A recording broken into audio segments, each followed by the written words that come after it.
Today's episode is brought to you by Audible. So as you know, right now, I'm listening to Shook One by Charlemagne the God, and it's actually a pretty good book. I definitely recommend for you all to give it a try. Audible is offering my listeners a free audiobook with the 30-day trial membership. Just use your free offer to download Shook One or any of the thousands of titles available on Audible right now and let me know what you think, okay? Just go to audibletrial.com/unicorns talk to get started today. Welcome to Unicorns Talk Podcast, your weekly girl talk about Black women, our healing, and manifestation. My name is Latrice Sampson Richards, your life enhancement coach, and together we're going to live, laugh, and learn to love all of life's little messes.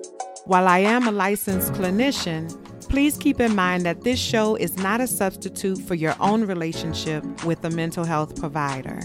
Let's go. Hey, y'all. Thank you so much for tuning in to episode 60 of Unicorns Talk Podcast. My name is Latrice Sampson Richards. I'm your life enhancement coach. And as usual, I'm super excited to be here with y'all today. It's always, you know what? It's always a blessing for me to be able to come and record for y'all and just to get an opportunity to talk to y'all. So I'm always enjoying, I always enjoy having the opportunity to be able to do that. This week has been, you know what? This week has been crazy. Y'all know I'm, like I told y'all last week, I'm back from Germany and just trying to get settled in. My job that I have currently, it requires me to do a lot of traveling, which I loved in the beginning, but I'm just kind of in a place in my life where I'm ready to settle down. And so I'm really trying to set some roots here in South Florida. This is where me and my husband live. And so I've been looking for jobs here in the area.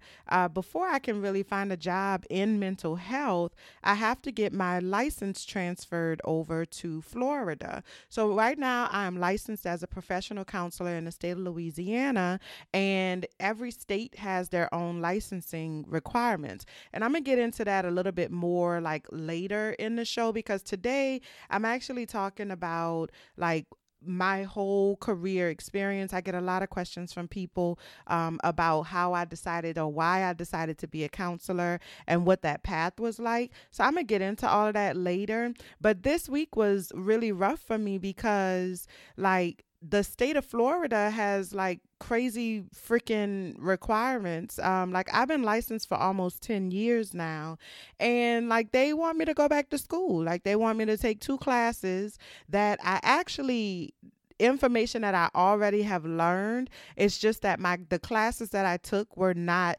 labeled the way they want the classes to be labeled.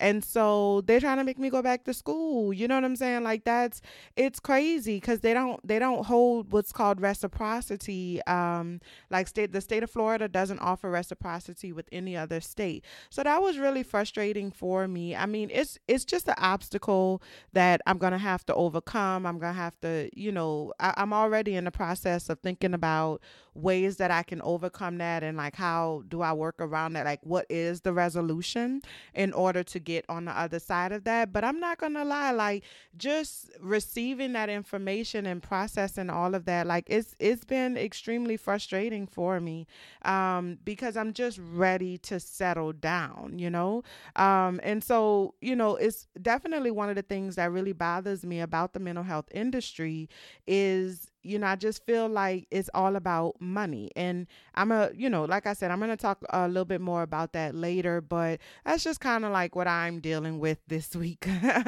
But all is well. And, your girl is a fighter, so I'm going to figure this shit out. You dig? So anyway, if you haven't already, please make sure to rate, comment, and subscribe on Apple Podcasts or anywhere you're listening right now. Use hashtag Unicorns Talk Pod across all of your social media to let me know that you're listening, and make sure that you share it in your stories or whatever, and share it on your timeline. It's really helpful for me when you all share me with your people and let people know who I am and that you enjoy the show and that it might be something that they could enjoy as well. I really do appreciate it. And just keep doing that. Yeah. Okay. All right. So like I said before, Today we're talking all things counseling. And I wanted to have this talk today because I get so many questions from people, like aside from the personal questions that people ask me, no matter where I am in the world, people always share their personal business with me, which is, I'm okay with that. I'm a therapist. People share their personal shit with me. I'm definitely okay with that. But the second most popular question, or like realm of questions that I receive is, how did you get into counseling? How did you know that you wanted to be a counselor? People, and then also as a life coach, like, how did you know that you wanted to be a life coach? So I just wanted to take some time today to really like have a real life, like a real deal conversation about the reality of it all. So I'm going to be giving y'all some information about what my journey was like in terms of education and things like that, like what all was required in order for me to get my license as a professional counselor, as well as moving into and transitioning into being a life coach. I'll talk to you a little bit about the requirements or lack thereof there. But then I'm also going to talk a little bit about, like some of the stuff that I think people don't always realize about the industry. So we're going to talk about the good, the bad, and the ugly today. And if you're interested in moving into the industry, I think you'll find this information extremely helpful. If you're considering, working with someone like a counselor or a life coach, I think you'll also find this information very interesting, because we always want to know what kind of credentials the people who are helping us actually have. And so anyway, so that's what we're talking about today.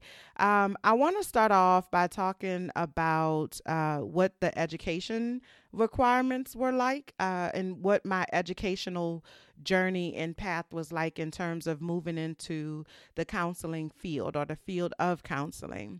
So I went for undergrad. I graduated from University of Louisiana at Lafayette. My undergrad degree was in psychology, and I had a minor in child and family studies. And then I went on to grad school, and I completed my master's of science in counseling psychology. After I completed my master's program, I went into my practicum and internship. I applied. So you have to apply whatever state that you live in. Now, this is the state of Louisiana. So I'm telling you what the requirements are for the state of Louisiana. But keep in mind that these requirements are very much similar across all of the different states. There might be a few tweaks. Like I said earlier, the state of Florida requires you to take like these 2 extra classes, and some might require one type of examination and others require a different type of examination. So you really need to find out what the requirements are for your particular state. But in general, they tend to follow like just the same overall guidelines. So I had to complete at least 3,000 hours total of direct and indirect counseling experience. Okay. And so thankfully, I was able to find a full-time job under supervision that allowed me to get all of my hours in one place. But not everybody is that lucky. Some people have to some people only are able to find a part-time job that allows them, like where only like the hours that they're working can be attributed to their internship hours. You get what I'm saying? And so it takes a little bit longer. In the state of Louisiana, you have to complete this in no less than 2 years. So 2 years from the time that you apply for your internship status to the time that you actually complete your hours. So nobody is finishing these hours earlier than 2 years. You might accumulate your hours before the end of the 2 years, which was the case for me because I was working full time. So everything that I did in my job went toward my licensing hours. Okay. So I accumulated my 3,000 hours before the end of my 2 years, but I still had to complete the 2 years before I could apply for my final full licensure. Okay. So, and I did exactly that. At the end of that 2 years, I applied for licensure. I took the National Counselor exam, which is offered by the National, what is it? The National Board of Certified Counselors. And I passed my examination the first time. And then I applied for my licensure and I got licensed. And then, everything kind of moved on from there. A few things to talk about in that internship process is that during your internship, you are under the supervision of a fully licensed clinician. Okay. So you have to be under the supervision of a fully licensed clinician. You have to meet with that person on a weekly basis, and you do pay that person for their time. Okay. So you have to have a certain amount of hours. I think it's like 100 hours of supervision time with your supervisor. So that pretty much adds up to once a week if you're looking at a 2 year time span, right? So that's pretty much once a week that you have to meet with this person. A certain amount of those hours have to be face-to-face hours. I think that recently they have made a little bit of concession in terms of being able to do your supervision in a digital space and or a group kind of setting. But the majority of those hours have to be face-to-face, one-on-one hours. And the purpose of the supervision is really to have a more seasoned clinician be the one to kind of be there to provide you with guidance and feedback as you move through. Because in the world of mental health, it's a lot of trial and error. And I know that nobody wants to hear that, but that's just the reality. We have theories, we have, we have these overarching kind of rules and things like that. But in terms of finding your place in the industry, it's a you got to kind of feel your way through, and you're going to make mistakes. There's no way around it. You're going to make mistakes. But when you're under the supervision of a licensed, more seasoned clinician, that person is there to help lessen those mistakes, but more importantly, to help you grow from those mistakes. They help you to kind of build your confidence in your own clinical judgment, which is extremely, extremely important, because a great deal of working in the mental health industry is relying on your instincts. Okay. Like you have to be able to see, hear what the client is not saying. You have to be able to call clients on their shit and point things out. And you have to be really in tune with your clinical intuition in order to be successful in this industry. And so working with the supervisor really helps you to be able to do that. Okay. Hopefully you get a good supervisor because not all supervisors are created equal. Some supervisors are only in it for the money. So I definitely recommend, because you do pay your supervisor, okay, because you're taking time away from them that they could be putting toward billable hours to work with clients. Okay. So you do pay your supervisor, and that can range from anywhere from $50 or $60 per session all the way up to $150 per session. It really just depends on the supervisor. Typically, most supervisors will charge however much they charge for a full session with a client. That's how much they're going to charge you to do their supervision, because the hour a week that they're taking out of their schedule to give to you, that's an hour that they're taking away from their bread and butter, basically. Okay. So do expect that this is an expense you're going to have to pay. The only way around that is if you get a job that offers supervision within, as one of the benefits or the perks of the job, which is your ideal situation, right? Because if your job is offering supervision, then 9 times out of 10, all of your hours are going to go towards your licensure. Okay. And that is the ideal situation. Okay. What else? I also want to talk about, so that's the basic educational requirements. I want to take a quick sidestep and I want to talk about the difference between counseling and social work, and then the difference between counseling and social work and like psychiatry. Okay, and so the gist of it here is that a psychiatrist is a doctor, and a psychiatrist writes prescriptions. Now, that is the significantly overly simplified version of that. Like, that is the Cliff's Notes, okay? Psychiatrists write prescriptions, social workers do case management, and counselors do counseling, okay?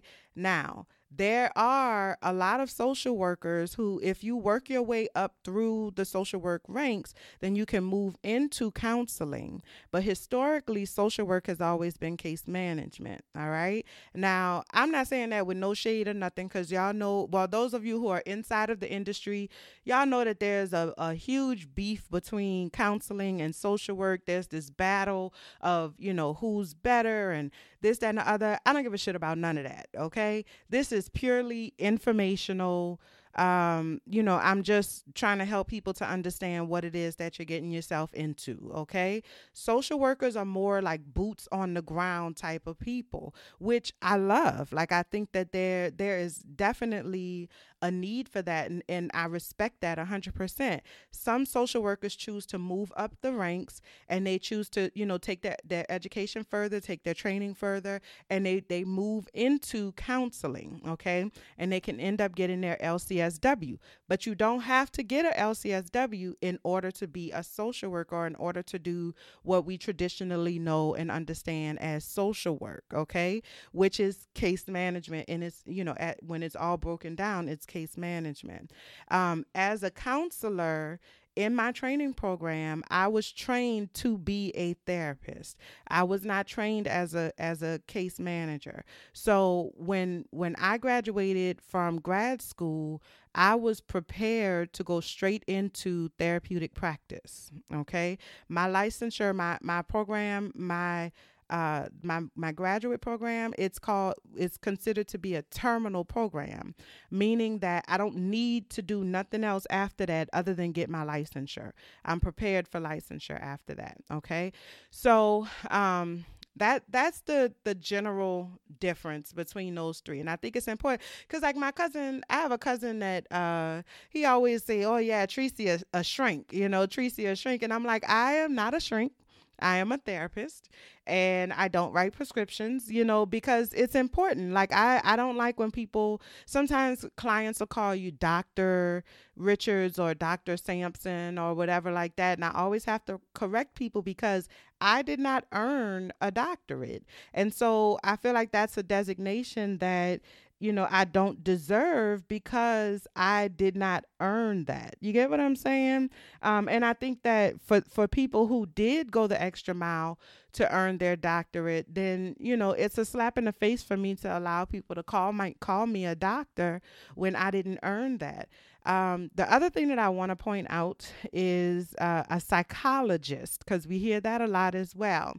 A psychologist is a doctor.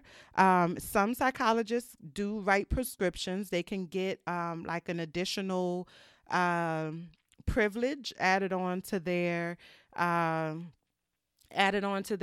licensure that allows them to write prescriptions. But a psychologist pretty much does assessments, and not just like a psychosocial assessment, meaning, like how was your life and things like that, like collecting background information on you and stuff. Although they can do that, but a therapist can do that, or a social worker can do that as well. A psychologist is the person that we typically think of who does like more like deep assessment, personality assessments and things like that.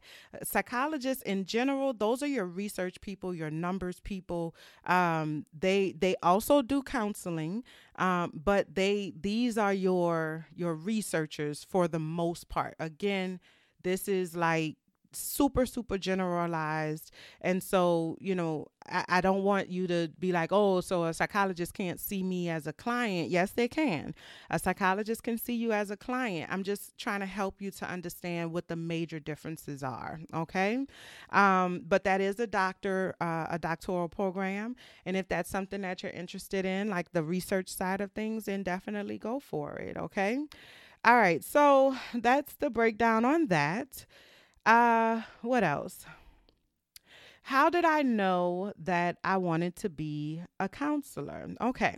Well, I kind of feel like I've always been a counselor. It's just something that was in me. You know how people in the church or whatever, they say you have to be called to ministry, which, that's questionable. Well, I'm not saying it's questionable in terms of like being called and whether or not that's a real thing.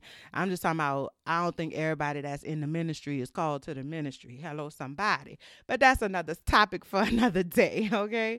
But I think that being a therapist, a good therapist, I do feel like it's a calling. And I think it's the same thing like for teachers. I think good teachers, those people are called into teaching. It's something that is a part of who you are. Like I couldn't not be a therapist, because it's just a part of who I am. Even in high school, I was a junior counselor in high school, and I didn't even know, really, honestly, I didn't even know what that meant. I didn't know what it meant to be a counselor, but I was drawn to that. I've always been the person that people come to when they have questions, or people come to when they need to be consoled, or when they need feedback or advice on something. Especially like in college, when I got to college, like I was just that person that everybody went to with their problems. I remember one time I was in Walmart, girl. Walmart. You hear what I'm saying to you? And I was getting some luncheon meat cut. That's when I still used to eat luncheon meat. I don't eat that processed meat no more, y'all. But I remember I'm standing in the line at Walmart, and this lady was in line behind me. And I just smiled. She pulled up behind me, and I said, "How you doing?" Because that's what I do, because I'm from Louisiana. And she said, "I'm good." And then all out of the blue, this lady just started telling me her whole life story. She told me how her and her husband was getting a divorce because he cheated on her, and they was together for over 20 years. And she was this lady started crying, like in the line at Walmart, like in the deli line at Walmart, waiting to get some meat cut. And I was just like, oh, okay. But people, of course, I let her talk, and I listened, and I genuinely listened, and I gave her feedback and gave her some tips on things that she could do to try to help, pull herself out of the depression that she was in, because that's who I am. That's what I do. So I think the first thing that really, the first way for me to really answer that question, how did I know I wanted to be a counselor? I think I didn't know that I wanted to be a counselor. I don't think I really had a choice. I don't. I don't think I really had a choice. I think it's just something that has always been a part of who I am. But in terms of how I moved into the field of counseling, I didn't know what I wanted to do. My mother wanted me to be a teacher when I graduated from high school. And I knew I didn't want to necessarily be a teacher in the classroom because, to be honest, I don't want to deal with them kids like that. I'll be done slap the shit out of somebody's child. And I just didn't want to do that. You know what I'm saying? I just didn't want to do that. And so I majored in English when I applied for college. I was an English major because I read and write very well. And so, but I don't enjoy reading or writing for that matter. And so I majored in English because I didn't know what else to do. I went to freshman orientation, and at freshman orientation, I was flipping through the course book, the course catalog, which at that time was like an actual newspaper. It was something tangible that we could touch. This was in August of 2000. Okay. That was before everything went into the digital space. And so I was flipping through the course catalog, and I came across psychology, and I read up on it because I had never even heard the word psychology before that. And it said the study of human behavior. And I was immediately intrigued because I love human behavior. Like, I am so interested in why people do things the way that they do them, like why people do the things that they do, how people make the decisions that they make. I am definitely a people watcher. I could sit in a park for hours and just watch people walk by, and just in my head, I'm constantly like, just trying to understand those behaviors and trying to understand, what makes people tick. I am fascinated by human behavior, like for real, for real.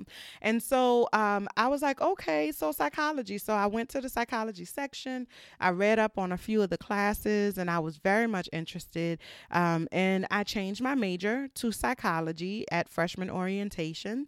When I got into the one of my first or second classes, they taught us about the different jobs that are available to us, like the different career paths that would be available to you in the field of psychology, like things you can do with your psychology degree. And so I don't ever remember there being a moment where I was like, I'm going to be a counselor. I just kind of feel like that was, I don't know, it was just the path that I took. It was a natural kind of thing that happened, I think. I chose classes that I was interested in learning more about. And those classes were the classes that really built the foundation for a career in counseling. And because those were just the things that I was interested in learning. Okay. So that's pretty much how that happened. I mean, to be honest, like I didn't choose to be a counselor. It just that's just kind of the direction that the universe took me in. All right. How I made the transition into being a life coach is because one of the issues that I have with this industry, the mental health industry, is that it's very limiting in terms of like being in this industry for a career. I feel very limited in this career. And one of the main reason, like I said earlier, is like every state has their own requirements for licensure, which is not necessarily a problem. Only those requirements don't always play well together. And so it boxes you in. So if you move from one state to another, then you have to apply for licensure in the state that you're now in. So I'm licensed in the state of Louisiana. And in the state of Louisiana, I have been licensed for the last 8 years. And I have literally traveled the world doing counseling services and working with people. And I do counseling online right now and working with people all over the world for the last 8 years. But now that I live in the state of Florida, I'm not a therapist, not recognized by the state of Florida. So I cannot work as a therapist in the state of Florida. I can't see clients here in the state of Florida. And when I applied, they telling me that I'm missing 2 classes and that I have to go back to school to get these 2 classes to do something that I've been doing for the last 8 years. That is bullshit. And I have to take another test. So it's almost like the state of Florida is telling me that, yeah, we know you've been doing this for 8 years, making diagnosis and working with people and being a counselor for 8 years. But fuck all that. You're going to pay us $300. What basically amounts to $300. They break it down into $100 here, $80 here, $100 here, but it's $300. Plus however much you're going to pay to go take these classes, plus however much you're going to pay to go and take this test again, right? You're going to pay us if you want your livelihood back. And that is, I don't know, I feel some kind of way about that. And it's something that has been brewing in me for a little while, just like the frustration that I have with the industry as a whole, because I feel like, everybody is out for money, but who is actually standing up for these clients? It's the people, it's us, like the people who are on the ground working with clients in their lives, trying to help people actually make change in their lives. Like we're the ones that's actually investing in people and doing this because we are called to do it. And the people who pulling the strings just really trying to get the money. And that I don't know, I find that difficult. That's difficult for me. So the fact that there's no real flexibility, the fact that I feel like the industry as a whole is not respected, in America in particular. We don't respect mental health in America, as a profession. We say we do, but we don't really, because we're not trying to pay, just like teachers. We don't respect teachers and educators in America. We say we do. Everybody always talking about, how good, how we need to praise the teachers and thank God for good teachers and all of that. But y'all ain't trying to pay them. When they ask for an increase in taxes so these teachers could get a raise, y'all like, oh no, I don't raise my taxes 50 cents. I don't want to pay an extra quarter for my gas or whatever it is. But you love teachers though. But you understand the value of teachers, but you ain't trying to pay them people. And I feel like that's the same thing with the mental health industry. So it's very limiting as a career choice. And it's extremely high on burnout. I think because it is so limiting and because the industry is not respected in America, burnout is extremely high, meaning that people get tired. Like you give and you give and you give and you give and you get shitted on. That's just the reality. There are some really good, great, awesome, amazing moments that I've had as a therapist. When I see a client making progress as a result of a skill that I taught them, man, like there are not even words to describe what that feels like. There are some very high highs, but overall, it is a difficult job and burnout is extremely high, okay, across the entire industry. So the reason why I even, allowed myself to be open to moving into coaching is because of flexibility. There's a flexibility available in the coaching industry that is just not there in the counseling industry. And I think it's because of the structure of the coaching industry. But I think more importantly, it's because of the youth of the coaching industry. Coaching industry is extremely young. It's still developing. It's still growing. It really is in a period right now where you can make it whatever you want to make it. I originally had an aversion to coaching because it's not well regulated, to be 100% honest.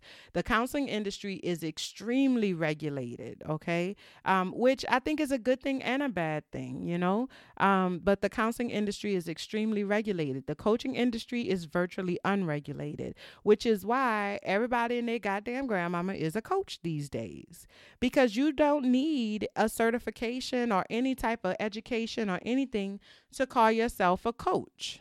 Anybody can call themselves a coach and sell themselves as a coach and make money as a coach as of, today. All right. You don't need any type of education or training or certification, licensure, anything to be a life coach. However, the industry is moving toward standardization. So if you are interested in being a life coach or interested in moving into the field of coaching, I highly recommend that you put forth the effort on the front end to get the certification that you need, because that is where the industry is going. And I would hate for you to find yourself in a position where now all of a sudden you can't make money doing what you do because you don't have the licensure or you don't have the certification.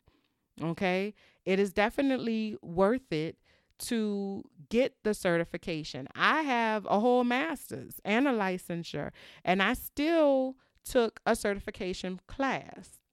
Now, for me, it was a little bit redundant because of the similarities between coaching and counseling. And so a lot of the techniques and the information that they taught, I pretty much already knew those things, but I did learn from the program. I attended a program called Life Purpose Institute, and they're based out of, I think, San Diego, California. And so if you decide to go with Life Purpose Institute, make sure you let them know that I sent you. But it was a really, really great program. And the person who founded the program, it was a licensed therapist before she moved into coaching. And so I felt like the foundation of the program was solid. She knew what she was talking about. She knew what she was building. And I think if you were somebody who, coming from like not knowing or having any of those skill sets or technical understanding, I think the program, it could be extremely beneficial for you. Okay. And it's cost effective. Okay.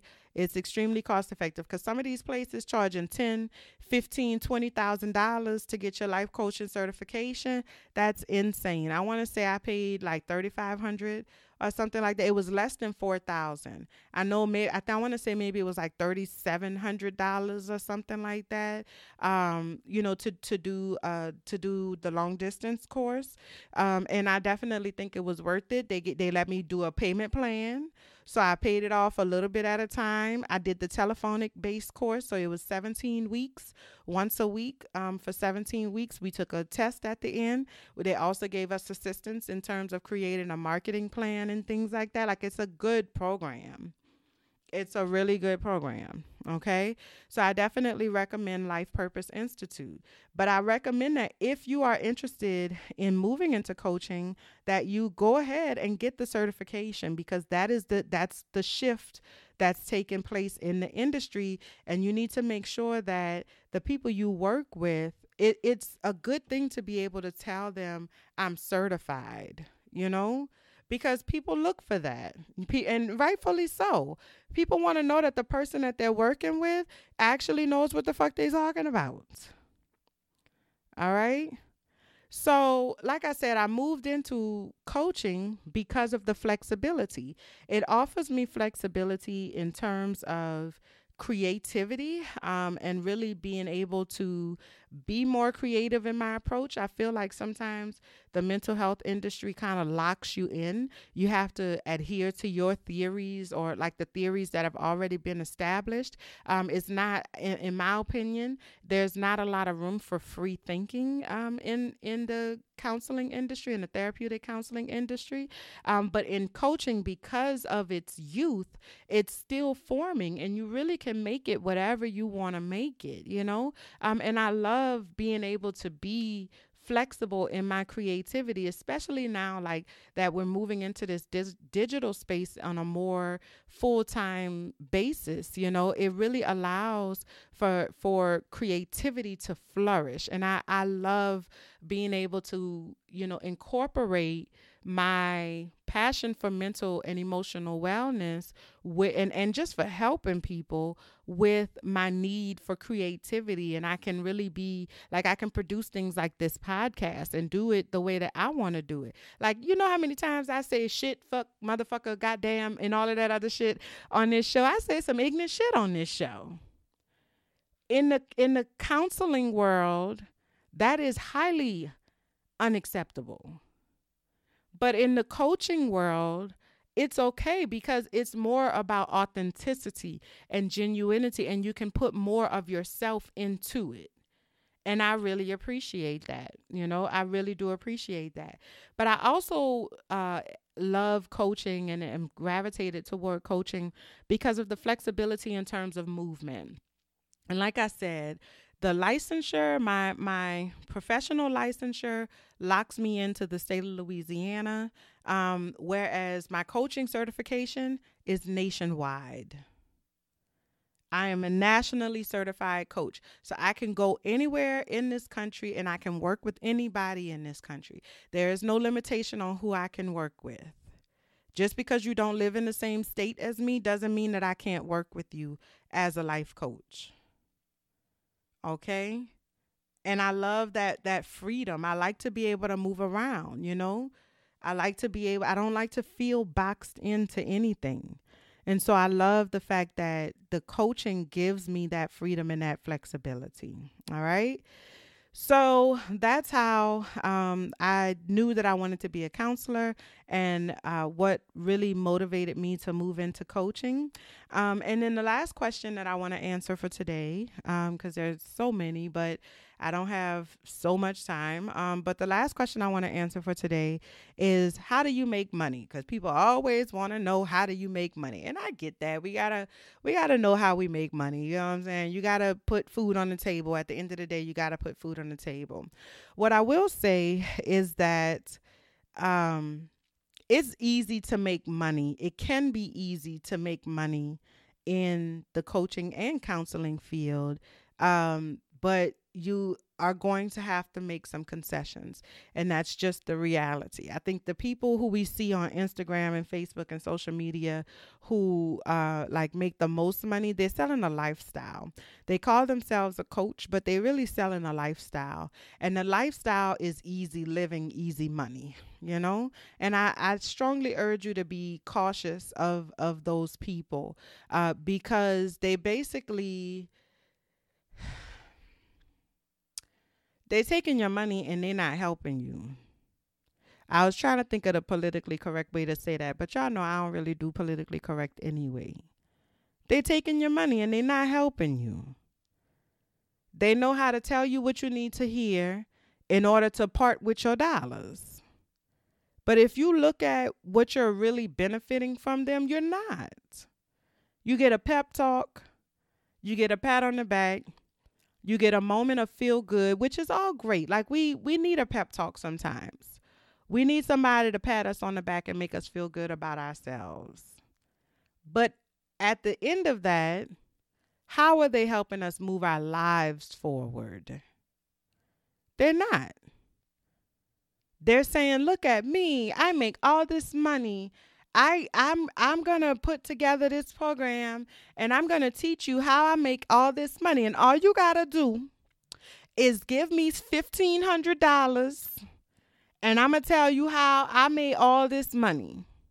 So you give them $1,500 of your money, and then you get in the course and they say, I built a course telling people how I made all this money, and they gave me money to tell them how I made all this money.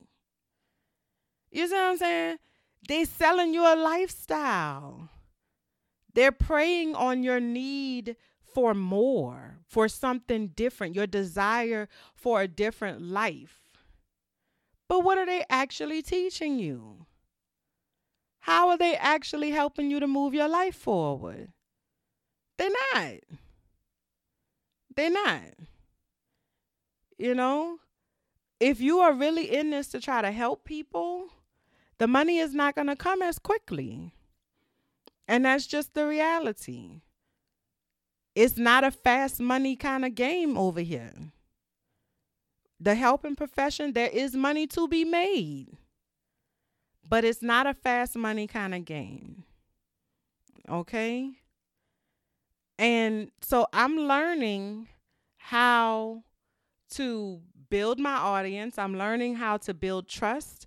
I try to be as transparent as I can be with y'all and let y'all know who I am and where I am and what it is that I'm dealing with in my life, so that, you know, y'all can kind of take this journey with me and understand the reality of it. There is money to be made, but you got to be willing to play the long game, because what I've learned is that people love the idea of healing, but they are afraid of the reality of healing. Right?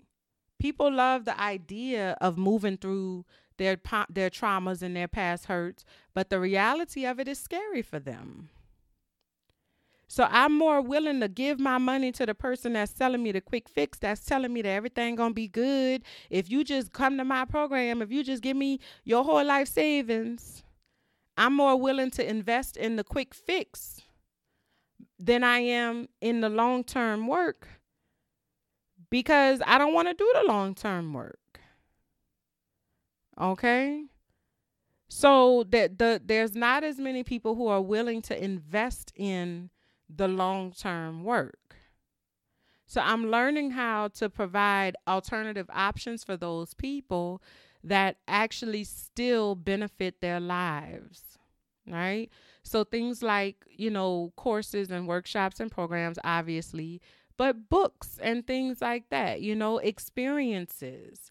I want to create face-to-face experiences that are life-changing experiences, and not just life-changing like on a superficial level. I want, when you come to my event, when you come to a Latrice Sampson Richards event, I want you to walk away from that knowing and feeling that your life has changed.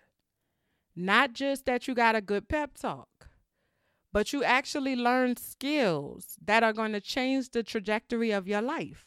And you had a life affirming moment, like you had a real experience in your life. That's my goal. So the money can be made, but you have to be creative about how to make it, and you have to be realistic about how long it's going to take for it to get there. It's not an overnight thing. And anybody that's trying to sell you a overnight quick fix, girl, you need to turn and run in the opposite direction, because that shit is not real. It's fleeting. I feel like nowadays, a lot of these life coaches and these programs and things that they're putting together, it's like modern day multi-level marketing. You remember how it used to be everybody was in multi-level marketing? And I mean, they still do multi-level marketing. But, everybody was doing this, and you got to get in early on a pyramid so you could flip it and get all these people up under you. Like, I feel like that's kind of what it is. You have to sell what's hot right now and be one of the first to do it and capitalize on it in order to make money. But all the people that come after you, the more people that come behind you, the less money those people are making. And that's really what it is. They selling you a dream, and you fulfilling their dream, but they ain't fulfilling yours. I'm trying to teach you real life shit. I'm trying to teach you how to turn your whole trajectory of your life around. I'm talking about real deal, actual healing. People not always ready to hear that. But I do it even though I'm not making money right now. Not enough money to take care of my household, you know what I'm saying? But even though I'm not making that kind of money, I do it anyway, because I believe in the work, because I don't have a choice. I couldn't not do this work if I wanted to, if I tried, because I really believe that this is my purpose in life. It's not just, what I chose to do. Like, this is what I was put on this earth to do. I believe that with everything in me. And even though it's not carrying me financially the way that I would like for it to carry me, or the way I need for it to carry me, I still do it. I still create. I still generate. I'm still invested in people's lives, because that's what I'm supposed to do. That's who I am. All right. So I hope that you found this information helpful today. Let me know, are you interested in going into the mental health field or the helping professions or anything like that? Where are you in your journey? Did you find this information helpful? What questions? Like, I can definitely do a part 2 or like a follow-up to this. Let me know if you have any more questions that you would like for me to answer around what it's like to be in the helping professions, or what it takes to get into it, or anything like that. Let me know. And that's it. I think that's it. Coming up next is High Five. This episode is also brought to you by the Black Unicorn Project. The BlackUnicornProject.com is an online community center dedicated to the healing and advancement of Black culture and well-being. Go to theblackunicornproject.com to check out our take on Black music, finance, current events, and wellness around the world. That's theblackunicornproject.com for a new take on a familiar atmosphere.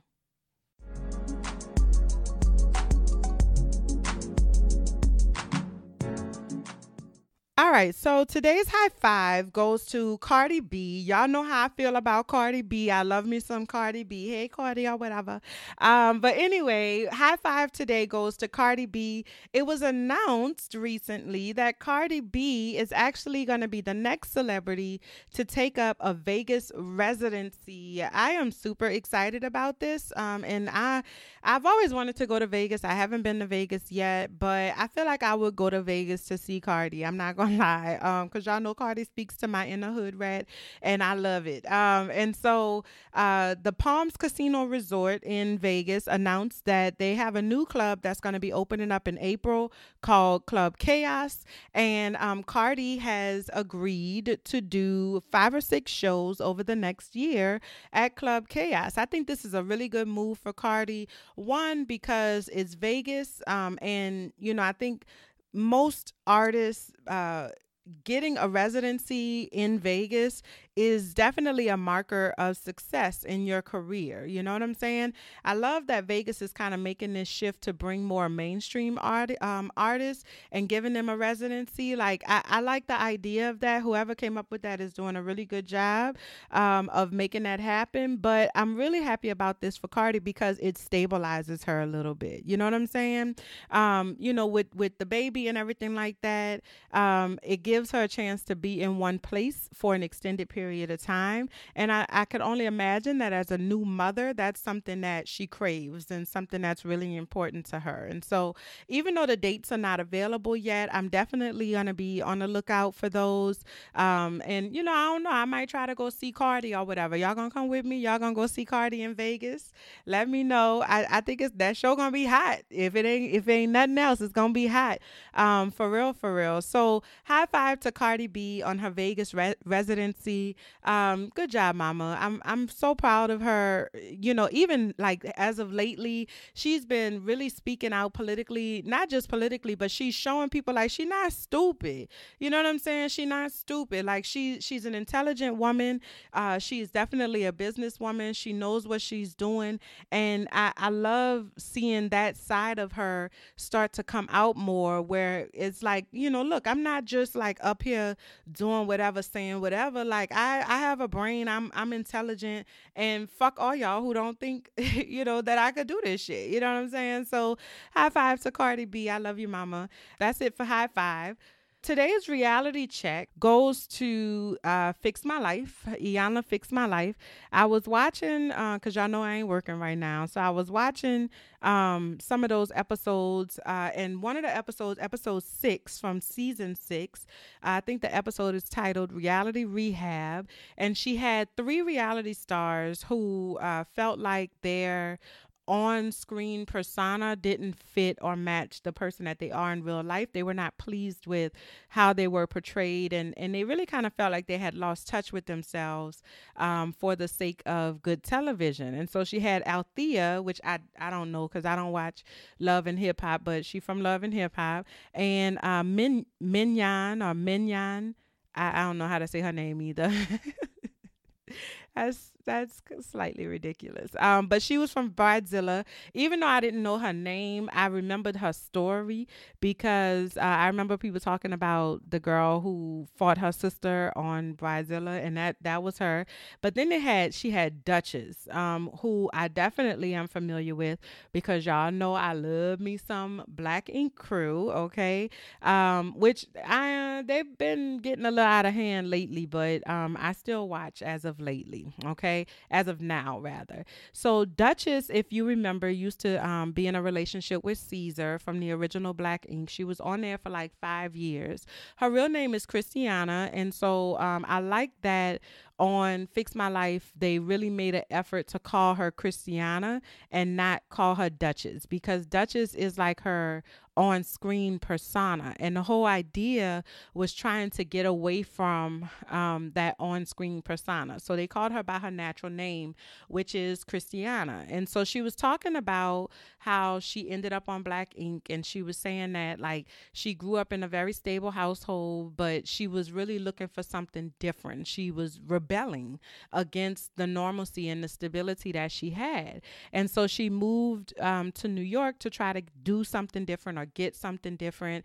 And that's how she ended up meeting the people that she met and everything like that. And she was saying at one point, she was saying how she was looking for the love that she had left behind in her family, you know, like all of the love and support that she had been receiving from her family in her rebellious nature or whatever. She left that behind, but it left a void, and she was looking to kind of replace that with the people that she met on the Black Ink Crew, you know. And she said something that really, really hit me. I mean, I had to rewind it. Like, it really hit me.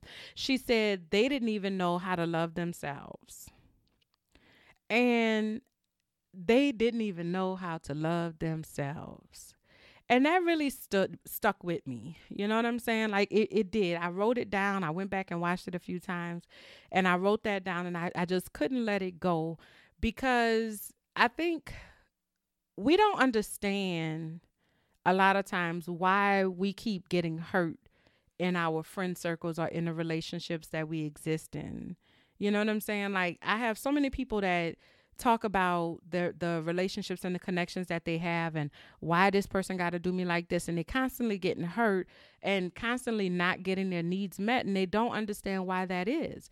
But it's because we're looking for things out of people who are not equipped to give them to us, right? And I think that's the perfect example of that. They definitely had love for each other. Like, there's no question about that. They had love for each other within that circle. And it was, you know, but the reality is that it was a very toxic kind of love, and still is. And still is. Right? You're talking about a group of people who, you know, never really had those kind of connections in people. They're looking for loyalty, but their idea of what love and loyalty is skewed, right? And so it's that kind of love that brings out the worst in people 80% of the time. Y'all know what that is. And it doesn't mean that there's no good there. There is good there. They are, I think, at their core, all of them are good people. They really are. But it only comes after they done acted the damn fool. They're toxic 80% of the time. But that 20% of their best, that's what keeps you locked into the cycle. Because you know that 20% is in there. You know that piece of them, that part of them is in there. And that's the part that you're really after. So you endure the 80% bullshit for that 20% of goodness. That ratio is that's not a balanced ratio. It's not worth it. It's just not worth it. You know, the reality check for today is allow yourself to be surrounded by people who can bring out the best in you, not the worst. Allow yourself to be surrounded by people who know how to love themselves, so that they can then impart love upon you. People cannot give you what they don't have. Okay? No more than you can give them what you don't have. And so in your quest for love and connection and relationships with people, make sure that you're seeking out people who have love to give. All right? Because otherwise you're going to continue to find yourself on this negative loop cycle, wondering why you just can't catch a damn break. Okay? So that's your reality check for today. I definitely want to give a shout out to Black Married Fly Podcast. Of course, make sure y'all time is running out. Make sure that you sign up to receive my newsletter and to receive the blackmarriedfly.com newsletter in order to win an opportunity for a one-on-one session. Well, not necessarily one-on-one, but a heart-to-heart session with yours truly. Just head on over to LatriceSampsonRichards.com/heart Heart, that's the number 2, and sign up for my newsletter, and then head over to blackmarriedfly.com/heart to heart to sign up for their newsletter, and you'll be entered to win. The results are going to be announced on Valentine's Day. Candace and I are going to do a joint live stream on Instagram, so make sure you follow us both on there as well. I also want to give a shout out to all my friends and family, those that I got to see this week, those that I have not gotten to see. I love y'all, and come on to South Florida sometime. I got a air mattress with your name on it, boo. All right. Make sure you join my Facebook group, Trust Village, a safe space for healing and manifestation. Follow me on all of the social medias at Latrice Sampson Richards on Facebook and Instagram, on Twitter at LSamRichards. And make sure you get your Unicorns Talk podcast swag or whatever. Head on over to the website, LatriceSampsonRichards.com/Unicorns Talk Pod for your UTP swag. That's all I got for y'all today. I love y'all, and I appreciate y'all. And until next time, be well. Bye, y'all.